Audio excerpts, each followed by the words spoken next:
8, 7, 6, 5, 4, 3, 2, 1, 0.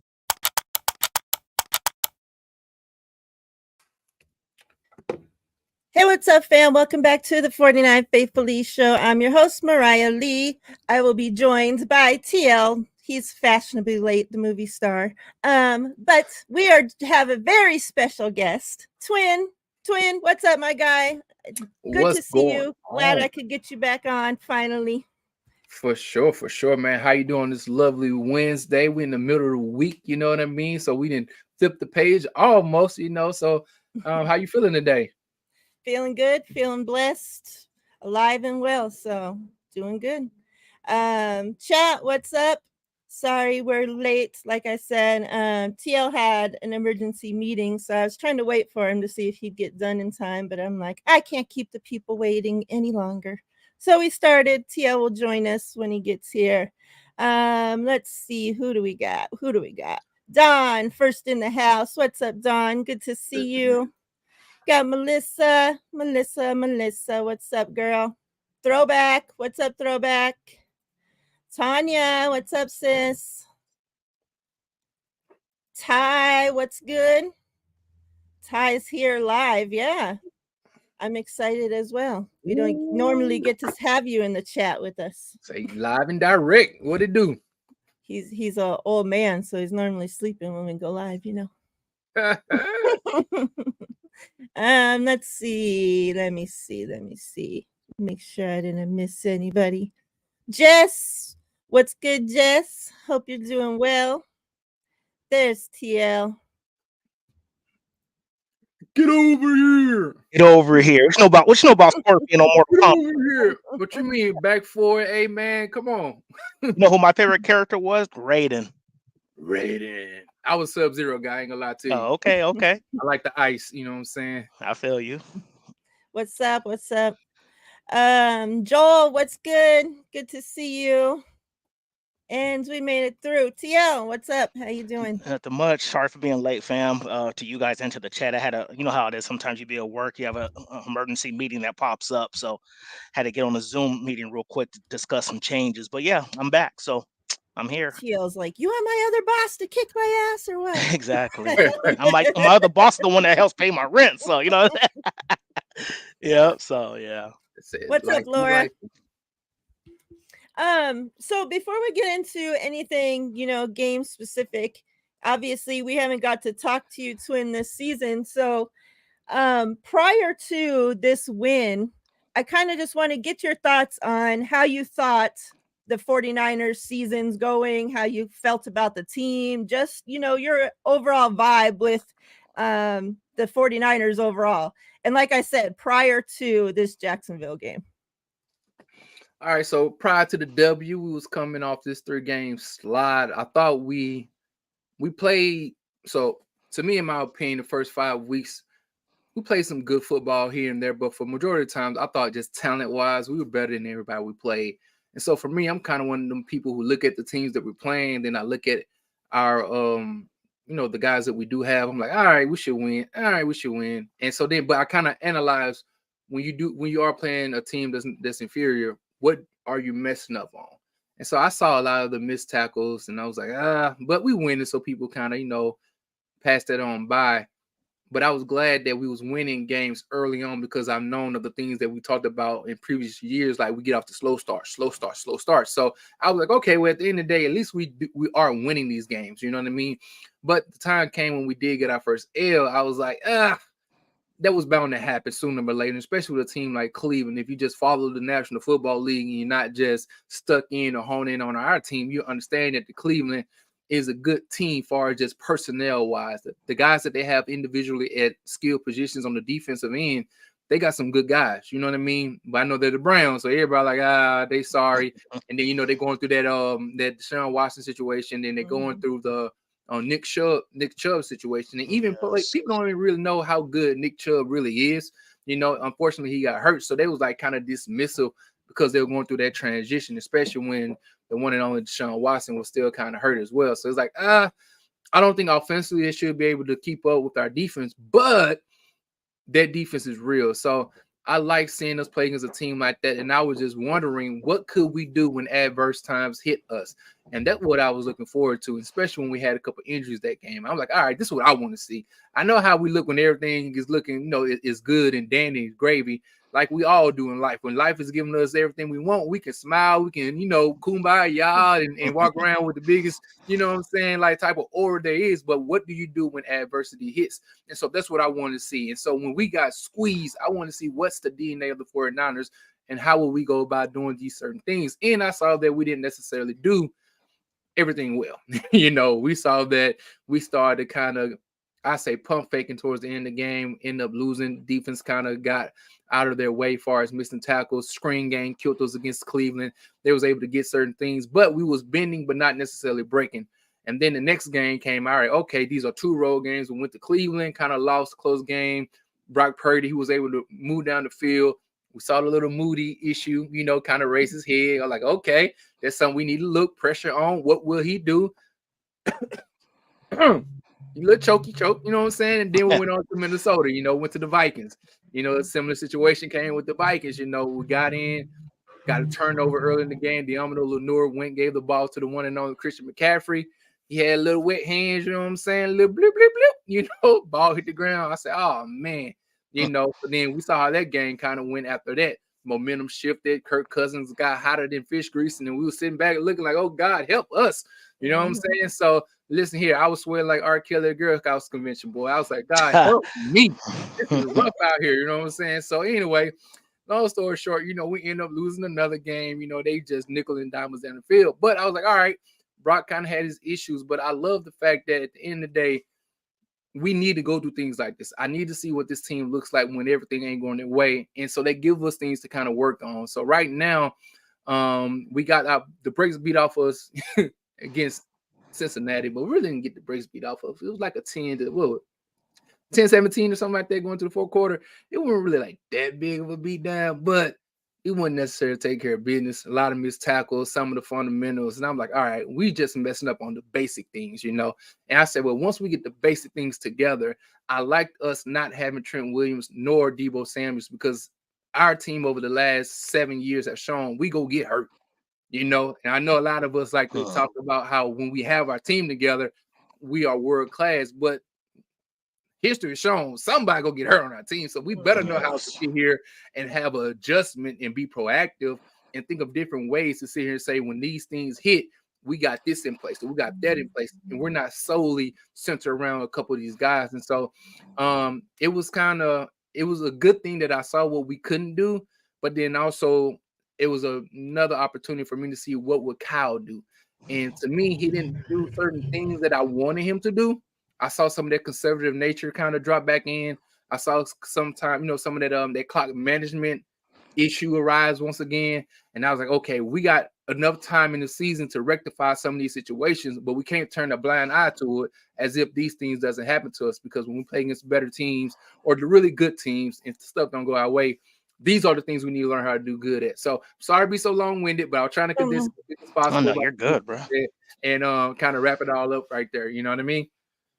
Yeah. No, I mean, that's shit. You're trying to pile 9 weeks of info there. So Yeah. Yeah, I tried my best to squeeze it on in there off the dome, but I hope I did a decent job, man. I'm sorry, guys, to be so long-winded. Perfect. I just kind of wanted to get you, caught up. So, okay, so now we're all in the present time here all together. Let me say what's up to a couple people. We got Alberto in the house. What's up, Alberto? We got Collie in the house. What's good, my guy? Hope you're doing well. So now that we're all caught up, obviously we know, the 49ers went into Jacksonville and took care of business. But before we get too much into, the details, of that specific game, I kind of wanted to talk to you guys because it, up until this point, even those first 5 games, it seemed like, I kept talking about our offense looks great. Our offense looks great. We're getting the wins, but our defense just didn't look right. It was either the first half of the game, they were kind of looking like shit. They would go into halftime, maybe make some adjustments, come out. Okay, they'd play a half a good football. But I never felt like our defense had played a great game, from start to finish, regardless of the outcome of the game. So kind of talk to me, because it seemed like this game, finally, to me, it was the first time that it seemed like all, maybe not 100%, but pretty much every aspect, the offense showed up, the defense showed up, special teams showed up, the coaching staff showed up. When you guys look at the game, what do you guys think? Obviously we know this perfect time for the bye, right? After 3 losses, they had this extra week. They can make changes, look at the tape, really do a deep dive. Like, what the fuck's going on? What do we need to change? What do you guys think after seeing, obviously we know Wilkes went down to the field, yada, yada, yada. Those changes we know. But, when looking at the game and everything, what do you guys think that the major changes the 49ers made? And yeah, let's just go there. What do you guys think, those major changes, and whether it's, the way that the players played, the coaching staff, whatever you guys think, because the 49ers put a fucking whooping on Jacksonville. Man. And I don't think anybody was expecting that. No. Whether you were saying the 49ers would have won, okay, most had it a close game, I don't think anybody was expecting that Jacksonville was only going to score 3 points and the 49ers were just going to whoop them on all aspects of the freaking game. And this is what I will say. The difference between all 9 games that we played is this. When Trent Williams and Debo are in the game, we're 6-0. When they're not, we're 0-3. So what Twin said, something like this needs to happen. Like, this to me shows that what Kyle, like, this should do something for Kyle Shanahan. He needs to now be like, man, when I had my two great offensive players out, I didn't make the necessary adjustments. So now I hope this taught him something to where he's like, man, if this happens again, let's just say week 14, week 15, he learns how to adjust. I said this on our last show, Mariah. It's one of those things where it's like, and I'm not saying by anywhere close that I'm Kyle Shanahan's mind as far as offensive plays, but at some point you have to have playbooks for adversity. So what I'm saying is, when you have Christian McCaffrey, or we said Debo and Trent Williams out, you need to sit there and say, like, look, okay, my left side of the line is going to be weak. Now I have to get this package going, that package going. Like, how we sit there and we talked about how with Trent Williams out going to the left, we're rushing like 3 yards a carry. And if Christian McCaffrey's getting stopped behind the field, and we've talked about this too, Twin, when I called in on the show with you and Ryan that one day, and I was like, it feels like Kyle was overusing CMC. And when CMC wasn't right, it's like he forgot how to use his other weapons. You know what I'm saying? Like, man, like, you have 5 all pros, and that's not even including Ayuk. You need to learn how to still be able to put points up on the board regardless of what happens on the situation. Now, if you're down 6, 7 players on offense, that's a different situation. You're only down 2 with still great weapons on the field. So now I hope that now Kyle sees it as like, man, I need to learn how to function with certain players coming out of the game. And on defense, other than Dre Greenlaw, we've been relatively healthy on defense. You know what I'm saying? Relatively healthy, except for the Dre Greenlaw thing. But did Chase Young make that much of a difference? You know what I mean? I was talking to my girl's dad, and he made a good point too. He was like, this under this regime, they're used to the D coordinator being on the field, whether it was Saleh, whether it's D'Amico Ryans, and maybe to them, everybody's different. I know they're grown men, but people are different. Some people need that up close and personal relationship on the field, so I can come to you and be like, "Hey, Twin, if you're my defensive coordinator, say, hey, Twin, I'm seeing this. Let's try this." Is now going up into the booth is not really personal. You know what I'm saying?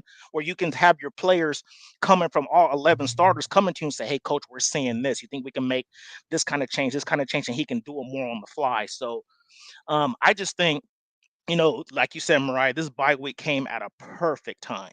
You know what I mean? Came at the perfect time.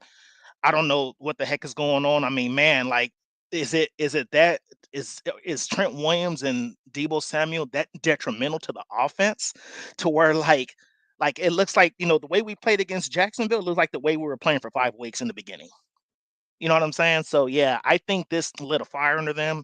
Love the addition of Chase Young. Like, I don't know what it is. Like, I had tweeted, like, man, is it just Chase Young? Like all this defense needed was Chase Young and Steve Wilkes to get to the sideline. Like, I don't know what the situation is, but man, we look good. I mean, that's all I can say about it. But yeah, I think the main thing that stands out to me is we need to be able to execute regardless of what's going on. Because, like I said, 6-0 with Trent and Debo on the field, 0-3 with them off the field. That can't happen if somebody, because they're prone to injury, both of them. Both of them. So if something happens again, we need to be able to still execute and put this offense and still get close to scoring that 30 points a game. So that's how I feel about that. What about you, Twin?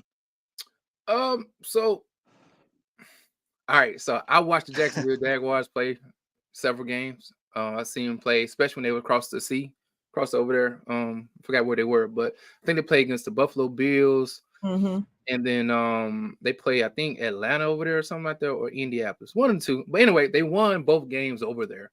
But one thing I did notice, and I kind of was like trolling a little bit, I was like, man, though this team is winning, I've seen this guy, Trevor Lawrence, have multiple red zone fumbles and interceptions in the fourth quarter in two different games. One game he had back-to-back possessions against the Buffalo, even though they still won.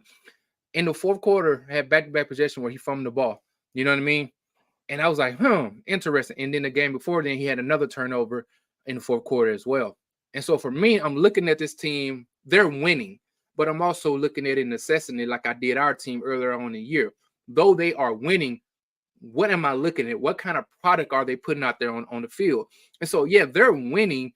But to me, as a team, I didn't think they was as good as their record looks, you know? And so with a young quarterback that Trevor Lawrence is, in the two games that we did lose, most people will find out that the stat that was like very shocking was the one and only Joe Burrow had the highest or the fastest release in the National Football League up until week, whatever that was, like 7 or 8, far as getting the ball out in like 2.4 seconds. It was the number one. And the number 5 was Kirk Cousins. And so out of all the games, these guys have, the last two teams we played, had posted the top two quickest gunmen, as I like to say, quick draw McGraw. Like they was getting that thing out quick. I was like, okay, well, we come in playing against a rookie. Well, not a rookie, but a guy who's not necessarily as groomed as these other two guys is. And I'm like, all right, this is a perfect opportunity where we have several weeks to prepare ourselves for somebody who has been known and prone to give the ball away. I'm like, this can be a good look. It's almost like the perfect situation where you need to build up your confidence. A team that looks good on paper. I got 2 weeks to sit here, download, go over film. Kyle Shanahan, the mastermind that he is, he has a opportunity to sit there, instead of being 15 to 20 plays scripted. To me, it should be like 30 to 40, you know what I mean? Because of the time that he did have. So looking at that game that we played last week, I love the energy. I love how fresh the guys look. I love the ability that we had two guys back, as far as Debo and the one and only Trent Williams. But I also want to question people to be like, all right, guys, we see that's an issue. Last 2 years, Trent Williams had foot injuries. Let's be honest with it. The game that we like to talk about where Jimmy Garoppolo was out here throwing the ball in a bad position in the NFC Championship game, Trent was getting dog walked. I'm not hating on him. I'm just telling y'all the truth. I know we want to talk about the other guys on that line that didn't play so good, but Trent Williams didn't play good as well. You know what I mean? Yeah. And so I'm looking like, then the next year, same thing happened. He hurt his lower extremity as well. So I'm like, Kyle, I know we love Trent Williams, my guy, but you need to figure a way, man.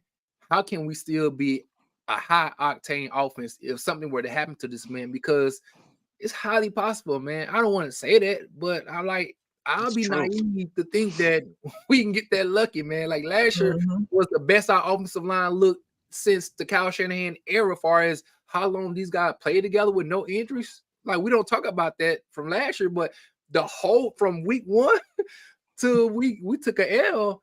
This team, as far as the offensive line, stood together. They stood packed, and that's why even though they didn't look good on paper, they still was able to be successful. You know what I mean? So that's just what I got out last week. I love the energy. I love Chase Young come to the team. The bromance that's there. You know what I mean? Steve Woods coming down, talking on the sideline. I'm kind of on the opposite end. I'm like, y'all get paid too much goddamn money to be over here needing Steve Woods. I'm sorry. Y'all ain't no 2-3 year veterans. You are multiple all pros and pro bowlers. Cut that crap out. You know what I'm saying? Like go hoop or go play football. But other than that, man, I was glad to see the offense make some adjustments, score some points, and here we are. Yeah, Mariah, before you go, I want to piggyback that off a Twin. I agree with you. Like, I've been talking to coworkers and just people I know around the way about about these D line and stuff. And I know it takes a collective defense of 11 guys, but it starts up front. when you got 3 Pro Bowlers and 2 All Pros, you got Bosa, Hargrave, and Armstead. There's somebody on there's getting double teamed. So you guys being the caliber players you are, you got to beat your one-on-ones. You know what I'm saying? So I agree with you, Twin. Like, you can't just put the whole situation on Steve Wilkes. Like, you're a playmaker. I mean, Nick Bosa's getting quarterback money. You know what I'm saying? Like, you need to get to the quarterback. I don't care about, oh, he has the most pressures, PFF. I don't care about none of that. Get to the quarterback. Make that man uncomfortable to where you're getting sacks. That's what you held out for. That's what you're getting paid for. Brought in Hargrave. Like I said, if it was us 3 on the line, if Mariah's making 20 million, Twin, you're making 30 million, and I'm making 20 million, you guys are getting double teamed. If I'm not beating my one-on-ones, that's a problem. You know what I'm saying? So you know what I'm saying? That's a problem. But now, I mean, man, you look at our defensive line now. Everybody should be For eating. sure. Like, And everybody now should be eating. Like, you and see I how said, it was, because now it's like, man, I got to worry about Bosa and Young on the edge, and yep. that's why you had Eric Armstead get that first sack of the game. You know what I'm saying? It opens up for everybody. So yeah, that's all I wanted to add to that, Twin. And look, and my man, y'all don't talk about him. But look, listen here. My man, when he went to USC, got some Trojans or something, he wrapped up too. So praise God, Eric Armstead wrapped up, because last week before then with the one and only Joe Burrow, that first possession, he didn't wrap him up. He got up out of that thing and threw a first down, and then that ended up extending that drive, and they scored on it.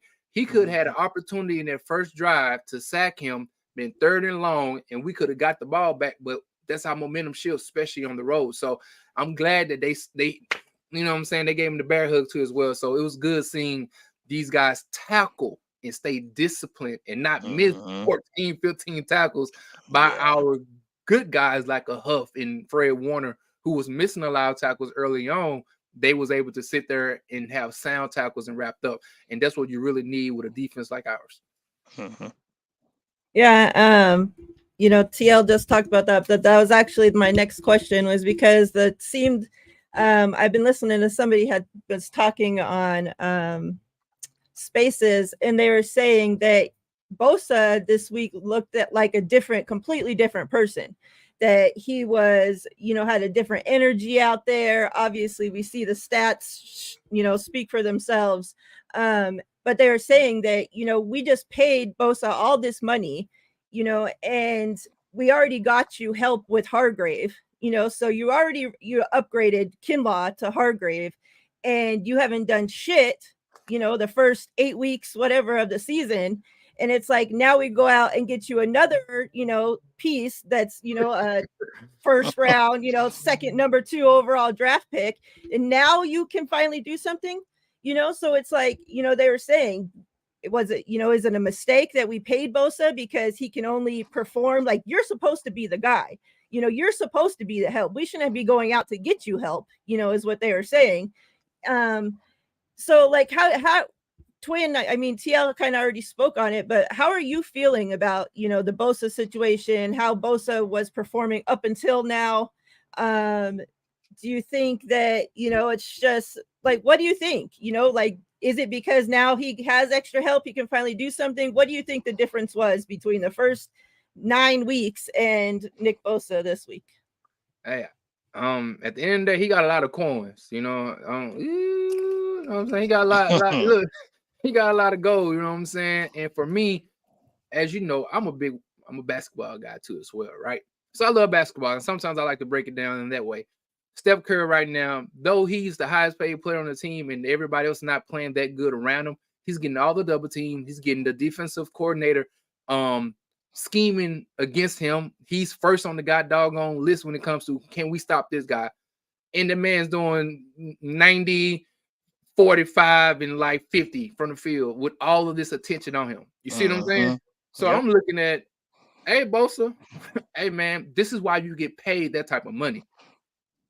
Because when you're a guy who is a possible Hall of Fame type talent, that what makes you a Hall of Fame type of talent. It's like, I can tell you what I'm going to do, but my skill set is so good that you can't stop it.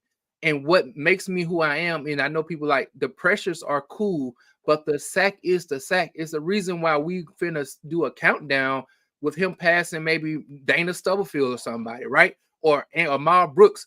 we're going to sit here and say, hey, in the next couple of weeks when he passed, we gonna put him there. Like, look who's moved up in sacks. Nick Bosa in the 49. Like, we can't sit there and say we go praise him here and then during the game say, well, I know there's more details to the game and nuances, which we all do know, but at the same time, that matters, you know. And so I think at the end of the day, I think Nick just had to look in the mirror and say, I got to play better. Whether Chase Young comes here or not, I have to reevaluate and look at Max Crosby and Garris and the guys who don't have who we TJ have. Watt, and TJ yes, Watt. They don't exactly. have the type of things that we have around them. They don't have offensively what we got offensively, but TJ Watt has to maintain a certain level of play just so his team to be where they are today, which is a record same almost identical 6-3. Yeah, you see they're what I'm 6-3 saying? like we are. Yeah, they're 6-3. Yeah, and so without we know one of the best linebackers, so on and so forth. So to me, it's just like, hey guys, you got to play to the level sometime of your paycheck, despite whatever the guy is doing in the booth. You know what I'm saying? And so that was my ideal on Nick Bosa. Like, man, go play like a man possessed. Go play like a man who still has something to prove. And yeah. Mm-hmm. TL, you have anything to add?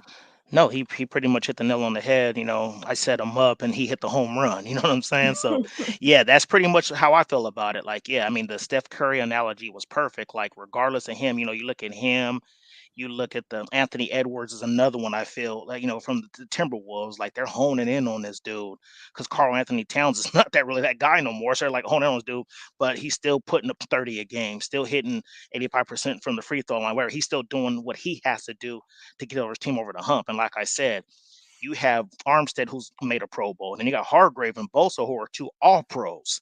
So you got All Pros on that line, and when you got three Pro Bowlers on the line and ain't nobody getting home, you can't just put that on D coordinator. I'm sorry, like your job is to get to the quarterback, and three All Pros should be somebody. Somebody on that line is getting a 1v1. Somebody. You have to get to the quarterback. You see what I'm saying? That's what I got to say about that. For sure. Yeah. Yeah.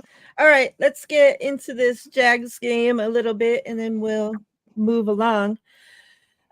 So yeah, I guess just your guys' overall feelings about the Jags game. Anything that you haven't said already. I guess my kind of like biggest takeaways were you know, first turning on the game, we're obviously seeing Ambry Thomas starting outside, Lenore starting in the slot, which told me that this team over the bye week, as they're trying to figure out what was going wrong and whatnot, decided that they didn't want Oliver on the field whatsoever because he only took 3 snaps, and that was in like garbage time cleanup duty once all the starters got pulled at the end of the game. So I thought that was, you know, pretty much, you know, Ambry had been written off in the doghouse for who knows how long, but they decided Oliver somehow, who knows, maybe he's playing worse than they thought Ambry could do. Somehow they figured it out that Ambry's starting and Oliver wasn't on the field. So I thought that was interesting. And I guess obviously, you know, when 49ers actually are on the field playing 49ers football, it's, man, they fucking look good, right? Like for the defense to have 4 takeaways, 5 sacks, like I had mentioned earlier, for this Jags team that's loaded of weapons, you know, on the offensive side of the ball, to only score 3 points. And like I just said, that's with Ambry Thomas starting on the outside. Like when I saw that at first, like I was so scared because I'm like, the Jags got wide receivers, right? And somebody's going to be up against Ambry Thomas. So, but man, you know, for the most part, he held his own. Obviously, you know, we know that he got that, you know, takeaway, had ran it back for a touchdown, and then the team's stupid asses, including Shanahan, coming onto the field and, you know, getting a penalty, so that touchdown got taken away. Like I felt so bad for him. I'm like, man, you know, like that would have just been like so nice for him to have that, you know, after everything he's been through. But play of the year on defense. Yeah, but like he played a great game, I thought. But yeah, what are your guys' just overall thoughts on this Jags game?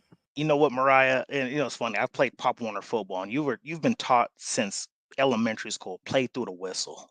Okay, if you didn't play through the whistle, your coach put you in the doghouse. You was running extra laps, doing extra push-ups, especially if a play end up happening because you didn't play through the whistle. So I feel so, as much as I advocate for Ambry Thomas, like, being a Wolverines fan, like for that man to have the strip, pick it up and run it back for a touchdown. And he could have almost got hurt on that play because they should have Mhm. threw a flag on Trevor Lawrence. He was like 6 yards in the end zone, then and then he tackles him from behind, which could have been bad, like a high ankle sprain or something. But I'm sorry, You man. know And then when Kyle, quarterbacks can't do no wrong. yeah, Come on. and then when Kyle sit there and said, "Oh, I didn't hear the whistle," and this, and that, doesn't matter. You keep the team and yourself on the sidelines until the referee says the play is over. I feel like I feel like Kyle and anybody else on that field owes that man a lunch. Like, take that man to lunch because you took away a heck of a play. Like, that would have been amazing. That probably would have that right there would have boosting that man's confidence so hard. Like, man, I got a strip, picked up a strip, fumble, and took it back for a Mhm. six, for a touchdown. So yeah, that was just, to me. I mean, that's probably the only thing that had me head scratching all game. But you're right, and this is not a biased take. If we're hitting on all cylinders, I don't think nobody can beat us, honestly. When we're hitting on all cylinders, like, this team is just, it was like Dr. Jekyll, Mr. Hyde. They like to say, two tails. Like, you had the 5 weeks of excellence where it was to the point where people were questioning if this is the best 49ers team ever at one point. Remember, they were calling on our show and asking us that, like, hey, Mhm. like, it was that's what they were saying as far as offensively. Like, man, we just look dominant. So, for them to, for it to be like that, and then for it to go the way it was, I mean, this Jacksonville game, we look good. Like, I feel like all the Mhm. weapons got involved. It wasn't just a Christian McCaffrey show. We're throwing it to Kittle, to Ayuk. Debo got his carries. I mean, it was amazing. um, Izzy's man, Kyle Juszczyk, got involved. You know what I'm saying? Like, we were just Mhm. spreading the ball, and that's all we've been asking for. Like, we have too many weapons to not utilize everybody. You got to throw the defense off and be like, oh, Chris McCaffrey's getting to 70% of the play. No, we got too many weapons to be doing that. So, yeah, I mean, there's not really much I can say from what we already said already. I mean, this was just an absolute beatdown. We dog walked them dudes. For them to score 3 points after winning 5 straight games, like, Mhm. they were hot. They're one of the hottest teams in football to win 5 straight games. They were winning on the road, overseas, just everywhere. They were playing Yeah. everywhere. You know what I'm saying? And no matter what stadium they were in, they were coming away with W's. So the fact that we went in there and dog walked them, yeah, it was amazing. So that's all I got on that. For sure, for sure. I thought we played the first 2 drives were, so y'all count them, don't count it against my mind, not my heart. So the first drive we scored quickly, right? Went down there, scored. I was like, bam, okay. Second drive, we went down there and we punt the ball. I mean, no, we did a field goal. I was like, it was third, fourth and manageable. I was like, hey, Kyle, we at the house. We got the boys back. Hey, go ahead, go for it. But he ended up kicking field goal, which is cool. But at the same time, guys, I'm iffy about field goals. I'm just gonna be honest with you. We scored, then I'm like, all right, what Moody finna do? And Moody kicked that field goal, the first one. I felt like Jimmy G was throwing the ball across the middle, on Wagner again. I'm like, okay, all right. He made it, you know what I'm saying? He made it, which was cool, but at the same time, I felt some trepidation. I don't know about y'all, but I was like, hey, this man a little shaky, you know what I mean? And so then the defense went got a turnover, I believe, or they got a good field position. And then I think they fumbled or something like that. And then we got good field position, and then we end up punting again. And I was like, I don't like us punting so early. It felt like those first couple scripts kind of went out the way, and the offense got a little stagnant. But then, I'm like, ain't gonna lie to you, I'm kind of greedy, I'm like, score. You know what I mean? But at the end of the day, I think though we won this game, if you look at the targets or the stats of a George Kittle and a Brandon Ayuk, they both only got like 5 targets, if that much. You know what I'm saying? Like, they didn't get a lot of targets. They made their opportunities. I mean, they made the best of their opportunities. But I was like, good Lord, that's kind of crazy that these guys, Kittle had 4 targets, Brandon Ayuk had 3 targets that whole game, right? Mhm. And to know that they only had so many looks at the ball and still have 30 some odd points, I'm like, dang, that's kind of crazy. You know what I mean? Because at the end of the day, you're looking at a guy like George, you see what he can do once targeted. We seen in the Cowboy game, he was targeted 3 times, scored 3 times, very proficient whenever he gets the ball thrown look his way. It's similar to Brandon Ayuk. I know sometimes all of us are on Twitter, so we see some of those things where it says this guy's open or the distance around, far as when the next defender is around him, how close they is to him. Brandon Ayuk is like number one. And so for me, sometimes I be thinking when we are stagnant with our offense, the things just not going our way. Why don't we look at those guys during those times? I know sometimes Kyle can kind of get stuck in his ways, but I'm like, you got like a cheat code, my guy. Because when you have thrown to these guys, they either scored a touchdown or with Brandon Ayuk, it's a first down. You know what I mean? It's like we got some weapons that even when we're using them now, I think there's still another level that we can go to. And that just me seeing us at our fullest potential. Like TL was saying, when we playing like that, when you want to go on a run with Kittle is being used like a Travis Kelce or Brandon Ayuk get like maybe 6 targets in a row, I think they have the capabilities to be successful in those situations when things aren't looking always good for us. So that's one of the things I'll be looking forward to seeing in other situations, as far as like, okay, when this is not looking right, will Kyle maybe force feed this guy, because he is very productive once he's targeted. And also big ups to Brock Purdy as well. I thought he played very good. The pocket, he still had this cool and calmness about himself. The only thing I'm kind of scared with him sometimes is that he does try to move a little bit in pocket, and he kind of does it, like he'll bend down when he gives himself up, and those big guys just kind of fall on him instead of just throwing the ball away sometimes. I'm like, hey, dude, we don't need you taking them type of hits, man, because you are very pivotal in this offense. You know what I mean? You do a very good job at what it is that we need you to do. So just want to make sure he stays upright and don't get himself hurt just trying to extend that play a little bit too long. We need you, my guy. Yeah. Yeah. Mariah, was that you that said something about, remember when he got that intentional grounding and he just kind of tossed it, like, and you were like, man, sometimes just take the sack, my guy. Like sometimes people, Yeah. that's why people always say, like, sometimes the Iowa State Brock Purdy shows up. You know what I mean? Where it's like, man, like I get it, like, you're trying to make a Live play, to but play man, another freaking down. yeah, like just play another down, man. Like, he threw it up for grabs and, it could have been intercepted. You know what I mean? So just take the sack sometimes. But yeah, I agree with you, Twin. Sometimes, he tries to move around and stuff, and then he'll get to where he's like, where he knows he's gonna get hit, and he clenches up a little bit, and it's like, bro, like we need you to stay upright, man. Sometimes if 300 you gotta pounders, escape boy. the pocket, if you don't see the play, just throw it away, my guy. I can guarantee Kyle will be more happy with you throwing the ball away and letting him play another down than for you to get an injury. Yeah. He got those booty cheeks clenched up and let me say what's up to a couple people. We got Denise G in the house. What's up? She says we need more Ronnie Bell. I agree. I agree too. We got TL's brother in the house. What's up? Hope you're doing well. What's up, bruh? I know that I saw. There he is. Platform 246. What's up, Lawrence? Hope you're good. We got Ryan in the house. No Border Sports. What's good? What's good? And then I had seen, there he is. John B. I know I saw you earlier, but I don't think I ever saw what's up to you. So what's good? John V filled in for TL last week. He's my fill-in. So yeah, I was looking at these stats with the Jags game, and it's kind of crazy to, going into the Jags game, we talked about, the weapons that they had, and one of them obviously brought up on multiple shows is Travis Etienne. And to see that the Jags only had 59 rushing, like the 49ers only allowed the Jags to get 59 rushing yards overall, everybody, period, 59. That's, with Trevor Lawrence, with the running backs, with anybody. It's just like, holy shit, like this defense, they really, I don't know if that extra little week of sleep did some good or what, but man, they showed freaking up. Yards per play, the Jags had 4.1, 49ers had 7.3. Like such a freaking huge difference.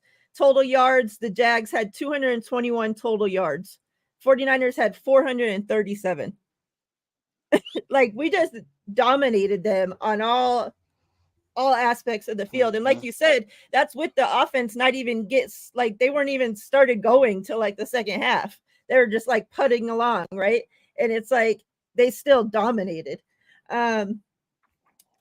we can do, I don't know if you wanted to do stars of the game, TL, or you just want to move on. You have any players that you wanted to give ups to? I kind of just wanted to say, Twin brought him up already, but that was Purdy because, obviously he got a lot of criticism the last, month that the 3 weeks, 49ers were yeah. losing, Yeah. about his turnovers, about, what can he do, what would he do when the 49ers are down? Would he be able to come back? Just all this shit. And obviously this is the first time that we've seen, him go a little stretch and do anything like bad, right? So none of us really knew how he was going to be, how he would come back from it, how long it would take him to come back from it, right? But obviously this bye week did him some good too. He snapped out of it and looked like the Purdy that we had, seen the rest of the weeks besides these last 3, right? Had no turnovers. Like, what a difference when the 49ers don't turn over the ball and are able to get turnovers, right? You win the game usually. But yeah, I think that he was efficient. He, like Twin said, he was his calm, cool, collective self back there. So yeah, shout out to Purdy. Yeah, for sure on him. Like that's an easy one, to call. He went out there and he did his thing. Kind of a silent assassin I want to give some props to is John Feliciano. I Yep, think I he had him filled as in well. admirably for Mhm. Aaron Banks. He came in and did his thing, and it's everybody's been talking about that right side of the line for so long. With Spencer Burford, and I'm kind of been disappointed in Spencer Burford a little bit. I thought he was going to be better, but I think I've always said I think he's a better tackle than he is a guard. Like I've always felt like he played so well at tackle, but I don't know. If John Feliciano keeps playing the way he is, I don't know if there's going to be some discussion of, should he remain in the starting lineup because of how Well, well he's been Shanahan playing. already have brought that up that What'd he he'll say? pretty much be once Aaron Banks gets Banks. back, Mhm. that Feliciano will pretty much be, like spelling Burford, like how Okay. they did last season with what's his face, the other O lineman. So yeah, he said like that he played, that he's done well enough in practice to Mhm. to get playing Yeah. time. So Okay. Yeah. So if I give a player to get my offense, it'll be him. Defense, I'm just gonna go ahead and give it to my boy Ambry Thomas for showing up. Like, like you said, like he had to start and everybody thought, even me, like being a huge fantasy of him as I am, I was still kind of worried because, sometimes, he has sometimes this game where he's playing so well, but then it's like a head scratcher. Like, man, like he made a great play, and all of a sudden, like what were you thinking, bro? You know what I mean? So yeah, for him to have the awareness to see that it was Christian Kirk, whoever it was that was getting ready to fall down, he stripped the ball and make him fumble, and then had an opportunity to take him, to take it to the house. I think he played well for having as many snaps as he did. So yeah, that's why I give my game balls to. Twin, you got anybody? So as of late, I've always wanted to give him. I give a game ball to Mitch Wisnowski, and I give one to him almost every week. I ain't gonna lie to y'all. I remember when special teams was something that we dreaded over, and Yep. so which is something we still kind of hesitant about when it comes to field goal kicking. But as far as our punter is concerned, man, I believe he already deserves a nod for the Pro Bowl.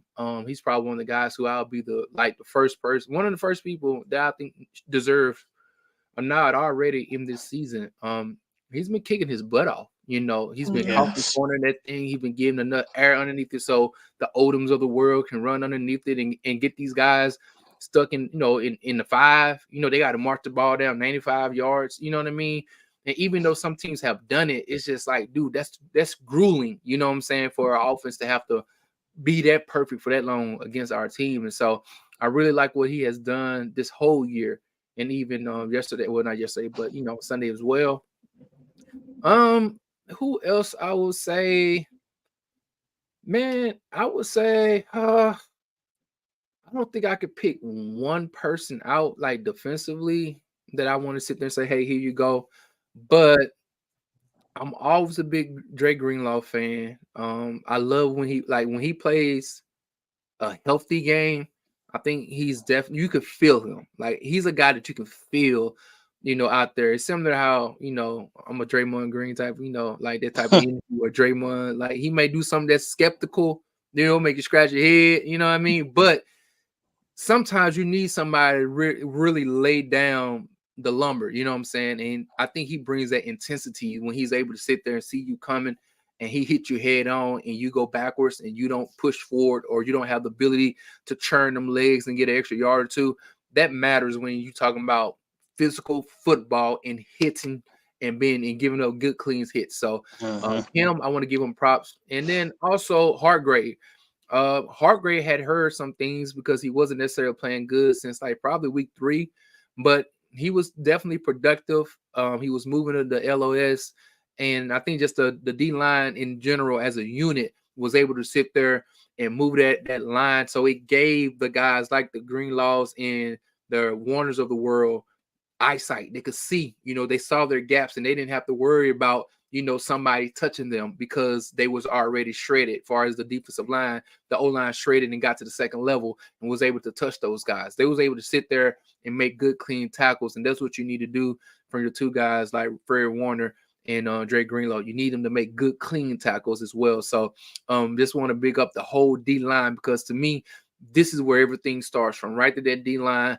And also my guy from Mississippi, like me, what up, Mooney Ward? You know what I'm saying? Say what up to my guy because he was getting thrashed for the last several weeks, which I understood. But I haven't said this to you guys on y'all show before, but earlier this season, Mooney Ward had a heel issue early on that was on the scouting report, but then they took it off and didn't necessarily bring it back up.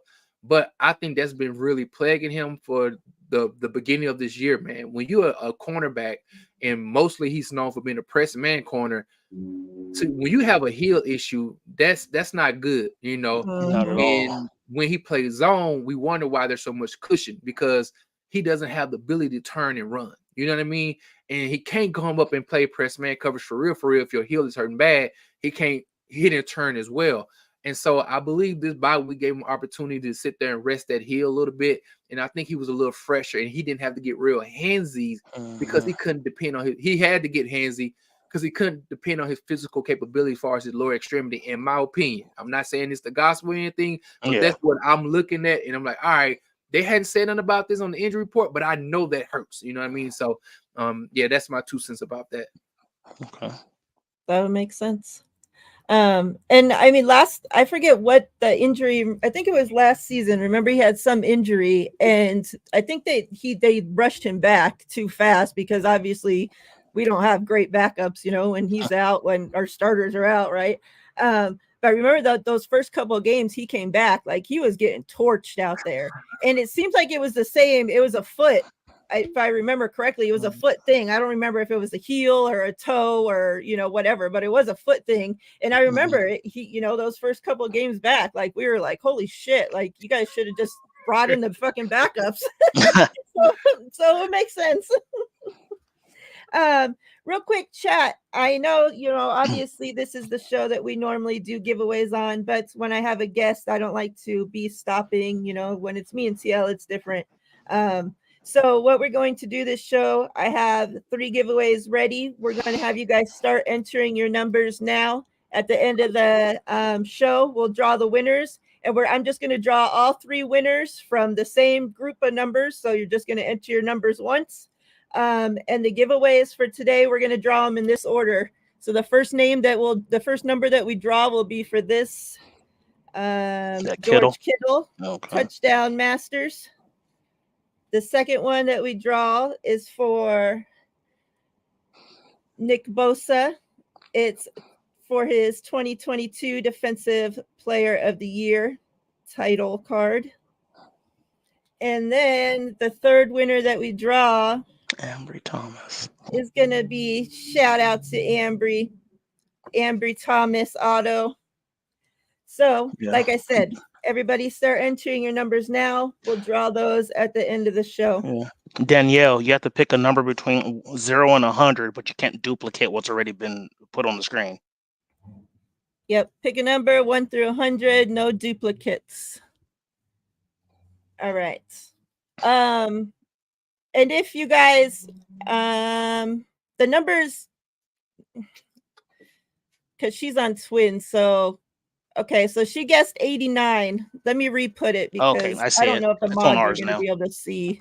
Yeah, I can see it. Yeah, I know you can, but Oh, the it's mods, on they keep, Twins. Oh, okay. they're the ones that keep 80, track of to 89. make sure there's no duplicates. So let me just put it. Yeah, for anybody looking, look at Melissa's comment at one after with number 48. That's the first number that was put up. And mods, if you kind of can keep an eye because it's going to be going a little bit. All right.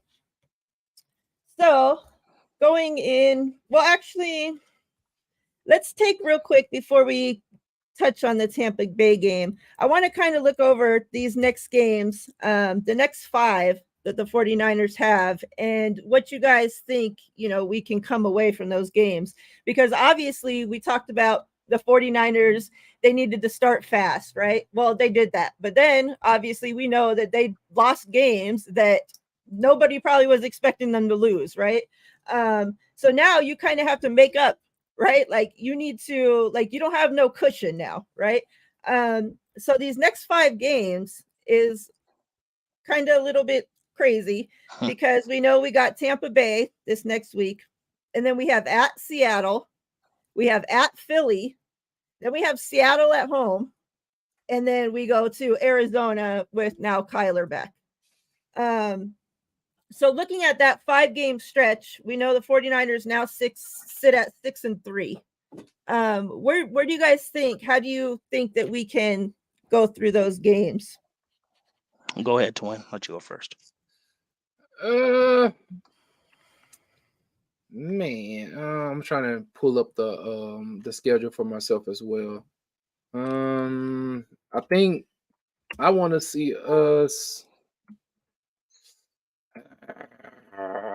I say we can win 4 out of 5. I'll be happy with. I definitely want us to go on like a good month of winning. But also I want to see how we win as well. I'm not going to lie to you.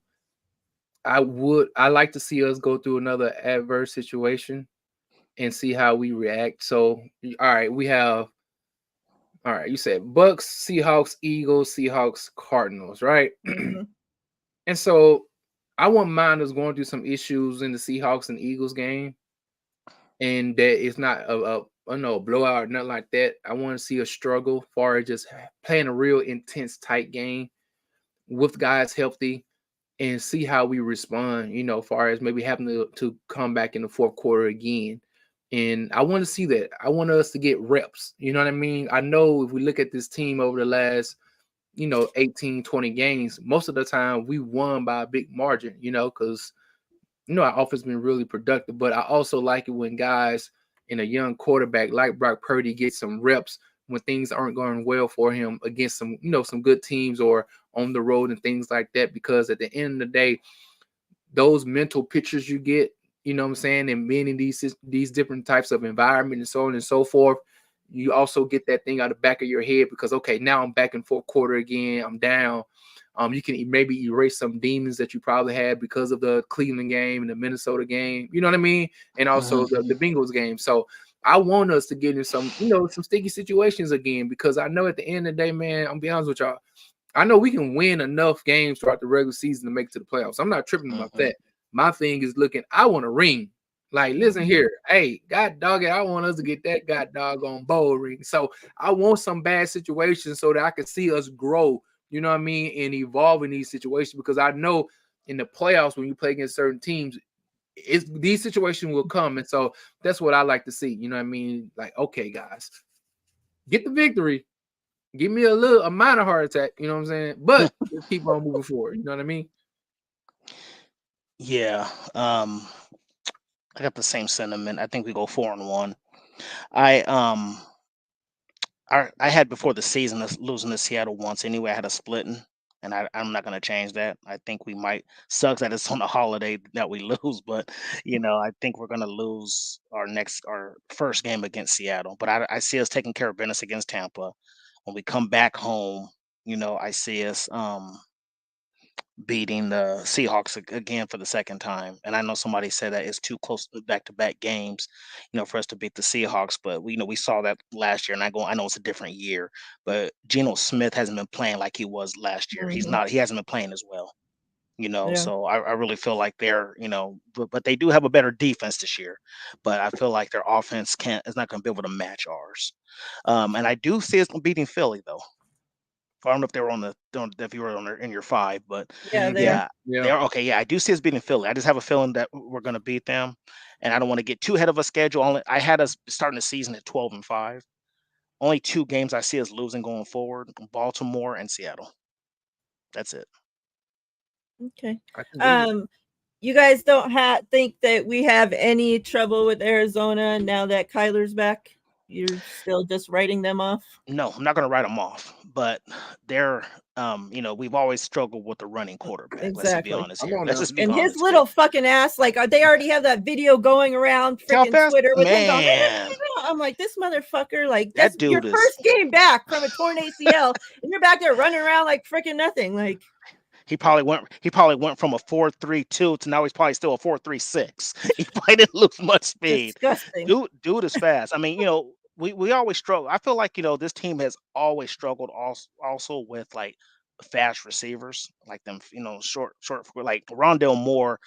He gave us a little bit of trouble last year Mhm. too. Dude is just fast. He's hard to deal with, So I feel like He'd as be long as you can. scary on a good team. Shit. Yeah. Oh man.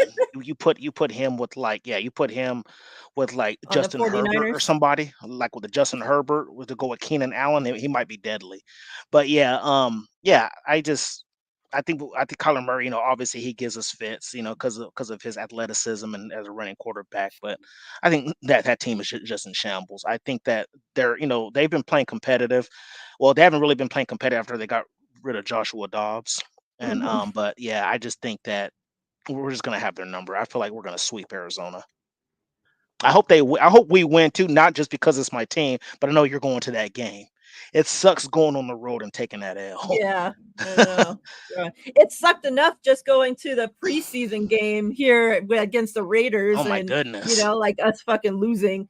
And especially the way that they lost, like Trey Lance came out, looked like utterly shit, like the whole team was a freaking nightmare. And then you got to walk out listening to those fucking pain in the ass fans, like, Oh my goodness.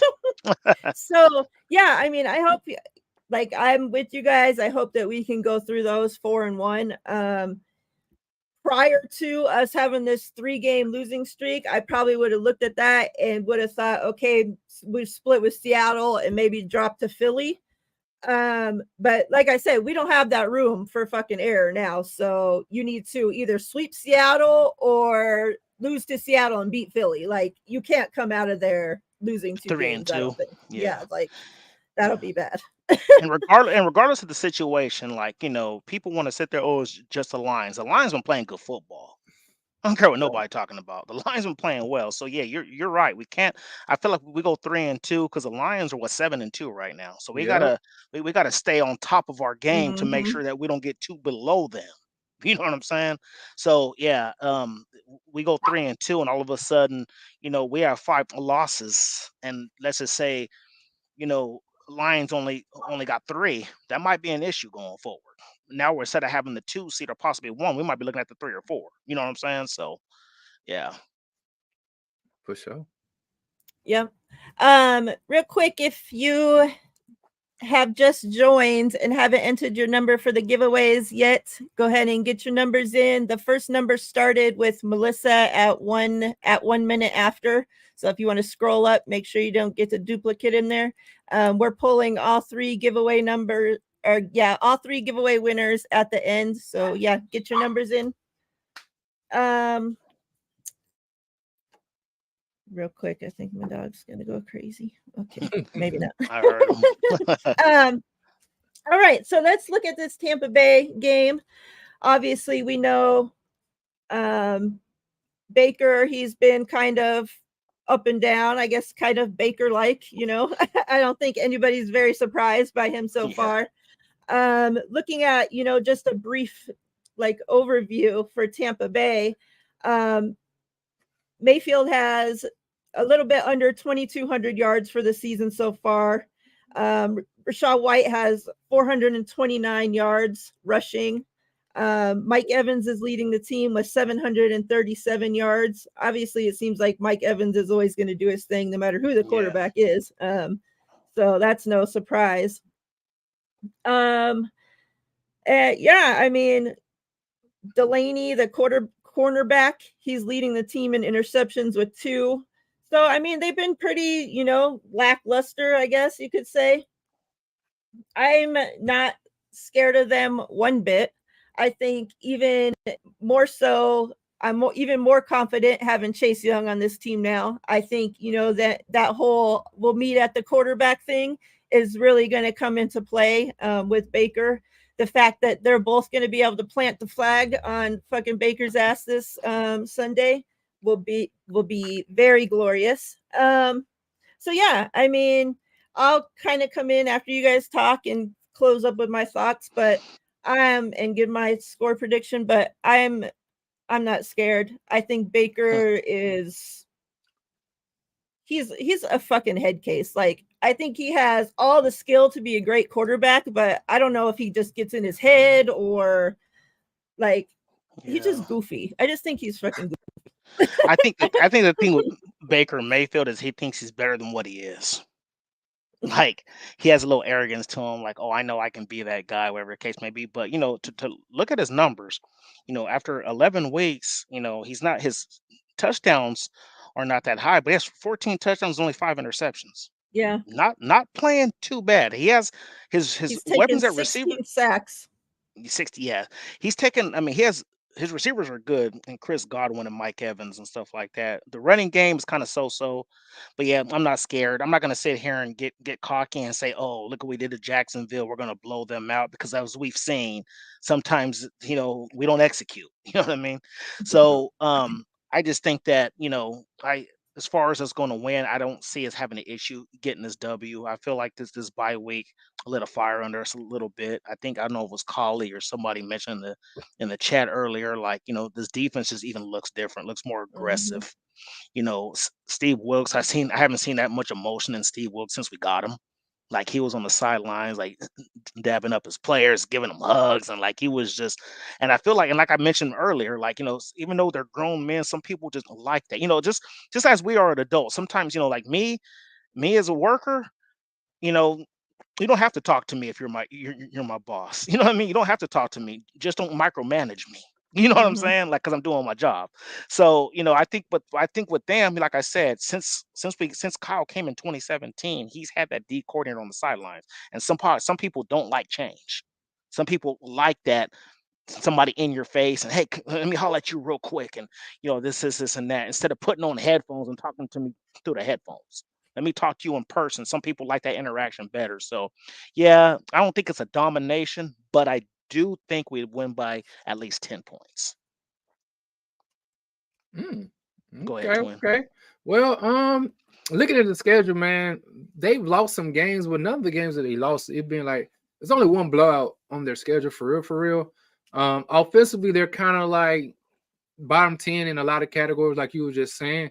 But defensively, they're pretty good against the run. Now, I don't know if that just because they probably be playing from behind a lot of times, and so they're not running the ball. But at the same time, that does mean something because they still have some of those guys that they had of past years that are still there as far as those names. You know what I mean? They still play football. So I definitely want us to be cognitive of those things and not take these guys for granted, mainly because if the last 3 weeks didn't teach us anything, it's to remain humble. You know what I mean? We won the game. We beat the brakes off the team as far as the Jacksonville Jaguars. But all right, let's go ahead and make sure we give this team the proper respect that they deserve to as well, because it was a great movie that came out in the 90s called Any Given Sunday. And we know how they can go down. You know what I mean? So I do believe we should be able to take care of business as long as we don't turn that ball over. I wouldn't mind us starting to implement some of the other guys in the running game, in my humble opinion.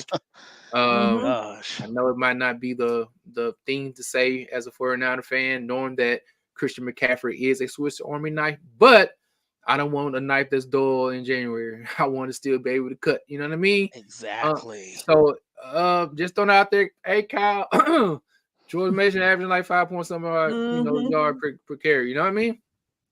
And that's without him getting lathered. You know what I mean? A lot of times we hear these running backs talking about the more carries you get, the better you begin to have a feel for your offensive line, and you begin to see things a little bit different as far as the defender starting to slow down for you a little bit, and that's when you begin to kind of get better as you get consecutive carries. And so I wouldn't mind us doing that for Christian McCaffrey, and even having him out there in the backfield with a Mason or with a Mitchell, and use check. Like, put all of them back there. You know what I mean? You can run so many misdirections with Debo orbiting around and so on and so forth. Like, you have the capabilities to use him as a decoy where he doesn't have to take any hits, and you can still give these other guys the opportunity to have some one-on-ones on the edges. So that's just my 2 cents. You know what I mean?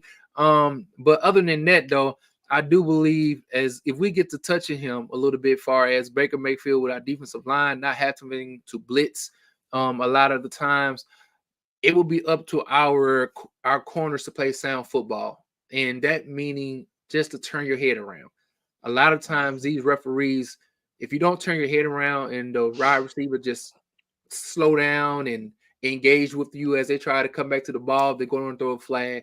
Or if they try to reach their hand up and you got the hand coming down, they're going to throw a flag. Like, it's meant for the offense to be productive as far as making this game a high-scoring game. So as long as we be disciplining our keys on the back end, make sure we're getting some pressure. I think if we touch him up a couple of times by the third quarter, he's going to be willing to give us several INTs. You know what I mean? Or even possibly fumbling the ball as well. So I think we should win the game if we don't have a lot of penalties, we don't turn the ball over, and we make sure we tackle good, Yes. And so other than that, I think we should be all right versus this Buccaneers team right here.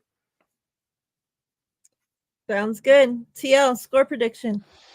Score prediction. It's funny that you come on here, Twin, and you say that about the running game. Me and Mariah have been preaching that since week 1. Like, Jordan Mason should be getting at least 5 touches a game. Give that man like 5 touches. It's not going to hurt anything. And you said it perfectly. I don't want a dull knife come January. It needs to be sharp. You know what I mean? Like, I need you to be able to cut smoothly. You know what I mean? Not put me in danger. You know what I'm saying? For So, sure. yeah. Shit, with the way Elijah Mitchell's playing, Jordan Mason should be getting 10 touches, and Elijah Mitchell should be getting maybe the 1 or 2.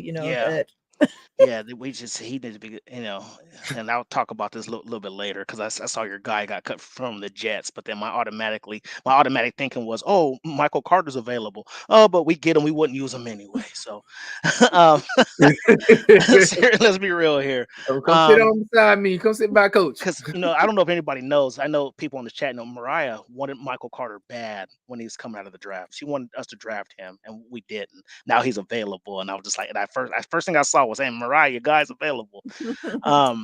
I'm gonna say we win 31-19. All right. Yep. I ain't gonna lie to you. I'm not that good at score predictions. I don't know why. I think it gives me anxiety, but you know what I mean? But at the same time, for us to put up consecutive 30 burgers would be good, like you just said, whether it's 31. I won't mind us. I hate saying this, right? Dog it. So unfortunately, man, I got a brother who's a Cowboy fan. But I do get a little jelly when I see his team get some like touchdowns on the defense. You know what I mean? I be like, golly, bro, like that's crazy. Y'all get like a touchdown every other week on the defense, bro. I be like, Jesus Christ, man, there's some of that over here. You know what I mean? So I do believe if Baker want to be get in the mood, so we can be very thankful for him and his ability to assist us in scoring on the defensive end. I won't be mad at that as well, So a little strip fumble, running back, get a touchdown, you know what I mean? And if we can do that and then possibly score 4 touchdowns on offense, whatever the case may be, say maybe 35 points and some change, 33 or something like that.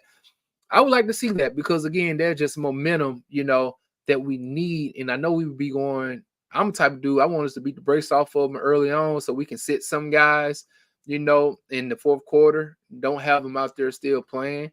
And I think that will help us as far as the next week because I forgot who we play after this. At Seattle. Yeah, on Thanksgiving.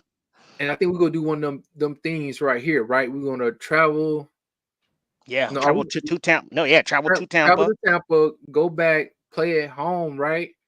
Tampa's at home, Oh, and Tampa's then at we home. have Oh, so Seattle and Philly on the oh yeah, road, that's back right. to Yeah, back. so we home. So we're home on Sunday, and then we just have to go up north to Seattle. That's it. Yeah, and then we go Yeah, to east, like the West Yep, Coast, and and then come we go back to or yeah, something Philly. like yeah, that. Yeah, yeah. I know there's a part in the schedule where we're going to do some flying back and forth a little bit, and so again, I like it when we, keep our snaps down. We know that we're a team that gets better in December and January as far as the physicality when other teams are beginning to slow down. I hope that our depth stays where it needs to be, man. That's the only thing that I don't want to happen is that we get injuries in certain positions where we really need, which is the trenches for me. As long as we stay Which we healthy, have one. huh? Which we got one on the offensive Yeah, side that we we just forgot to got talk one, about. and this just recently, I think it's a torn bicep, and he's out for Yep. the rest of the season. So to me, that's a Yep. big deal, Yeah. because we don't need that domino effect to happen. And as long as our trenches stay strong, I think we'll be all right. We'll be able to dominate the Buccaneers and come with that W. You know what I'm saying? I like it. I stick with my same score prediction all the way throughout the week on all my shows. So I'm riding with the same one as last night, 31-6. They're not scoring a touchdown, and I think the 49ers will put up, over 30 back to back. And yeah, that's what I'm sticking with. Let's draw these giveaway winners real quick. And while I get that set up, for those that haven't got your number in, this is last call. Get your number in. And then Twin, let all the good people that aren't subscribed to you already know where to find you and what you got going on. For sure. Well, first and foremost, man, thank you guys for having me on. As always, it's always a pleasure, man. I definitely appreciate coming on you guys' platform, talking 49er football, getting the opportunity to see you guys and say, hey, what's up, and all the other good things, And also big ups to everybody in the chat as well, man. Thank you guys for tuning in. Really appreciate it. Continue to like, subscribe to the channel far as with Mariah and TL. But then also follow your boy Twin, man. It's Twin Empire _ on YouTube. Make sure you like, subscribe to the channel. I want to get to 600 subs, so I'm trying to move on up there, you know what I mean? So continue to watch your boy. Also, I got a pick'em show on Thursday that me and my brother do. We kind of go over our picks of the week and talk trash to one another per usual, you know what I'm saying? And yeah, man, be sure to tune in there. And so that's what that's tomorrow, ain't it? Yeah, that's tomorrow. So yeah, that's what I would be doing on tomorrow, you know what I mean? So make sure y'all, we like to sit there and have fun and talk about each other and just life events. I know we're gonna talk about Draymond Green thing tomorrow too. Thank God for the internet. I ain't gonna say the internet, the internet, you know what I'm saying, giving us all this wonderful good content to sit back and have a nice little beverage with, you know what I'm saying? So y'all make sure if y'all got time, just come in, say what up to your boy. And also I think as me and my brother continues to do this, I want to start actually pulling on some content creators from 49ers as well to hop on there. Me and him kind of discussed it already. You know what I mean? Just so, hop on, get a different look, a different crowd as well. Unfortunately, a lot of cowgirls over there. But at the same time, we just trying to grow, you know what I'm saying, in all the many ways that we can. So just get on there, talk shop, and maybe ask questions and things of that nature. Feel free to do so. So, yeah. Awesome. All right, let's pick these giveaway winners. Yep. Like I said, we're gonna draw the Kittle winner, then the Bosa winner, then we'll draw the Ambry Thomas autograph winner. So let's go. I can't believe Kittle caught a bomb. Boy, I was like, I know. Like how that was crazy that Purdy even made that freaking throw. That was a nice throw. Like, I thought he was getting sacked for sure. And then all of a sudden, Kittle's running down the freaking field with the ball. I'm like, how the hell? Hey, we gotta do a prayer circle for Debo and for I got Brandon. I used to catch one of them deep bombs too. I ain't see Debo catch a deep ball forever. You know what I'm saying? I know. How just call, let him go get one. You know what I'm saying? Him and BA. All right. The winner of the George Kittle. Well, the winning number is 88. We'll see who the winner is. Who's number 88 on that team right now? 88. On the Niners. I don't know. Yeah, I don't think anybody has that number. Do anybody? Yeah, I was just like, I don't think nobody's wore that number since Nate Singleton. I haven't seen that number in a long time. I just thought about that. I was like 88. Once you put it up there, I was like, who has been a decent number 88 for our squad? Danielle has 89. All right. Well, I'm going to draw all the numbers and then we'll figure out who the winners are. So the number for Bosa is 31. Okay. 31. And then the winning number for Ambry is 17. Number 17. Okay. All right. Let's see who these winners are. You said Danielle has 89. Yeah. She's the closest. So she's the closest on that first one. Yeah. All right. I'm trying to go back because it's. Congrats, Danielle. What up, Miss D? Come through in the clutch. You know what I'm saying?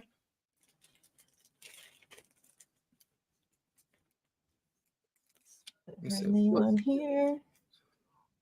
So who else you got? You said, you got the Bosa and the Kittle, right? Yeah, Bosa and Kittle and Ambry Thomas. And Ambry. Yeah, let me look. These numbers are all spread out, so give me a second here. Yeah. So twin, since you're on here, you and your brother twins growing up in the same house, I'm assuming, right?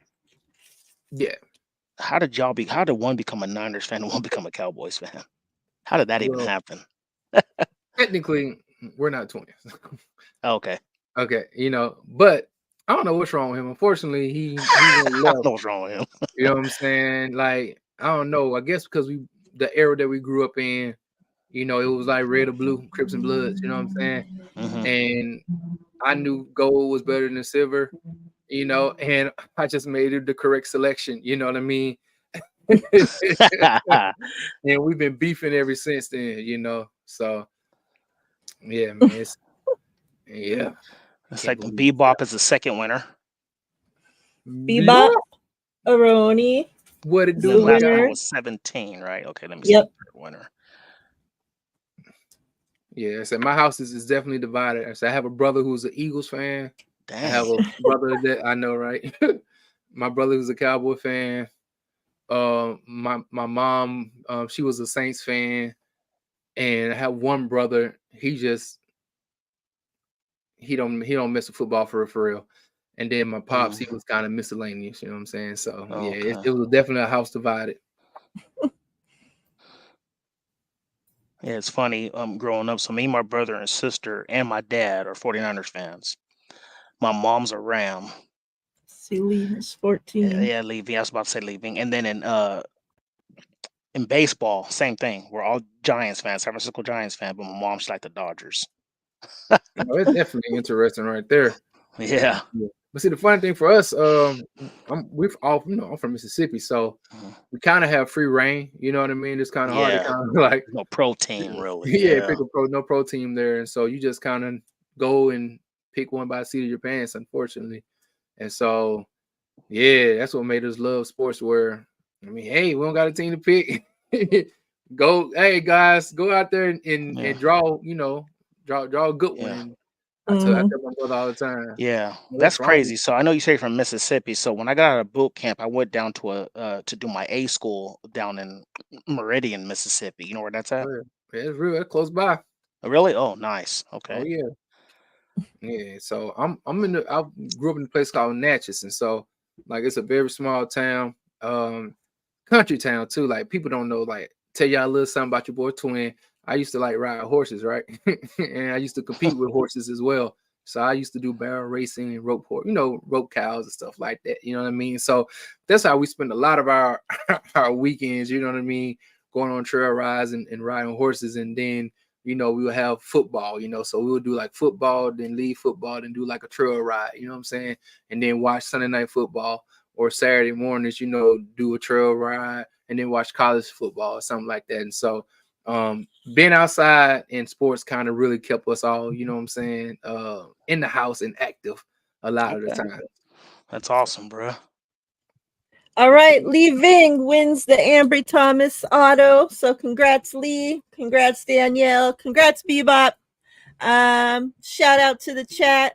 shout out to you, Twin. Appreciate you coming on. It's always a pleasure.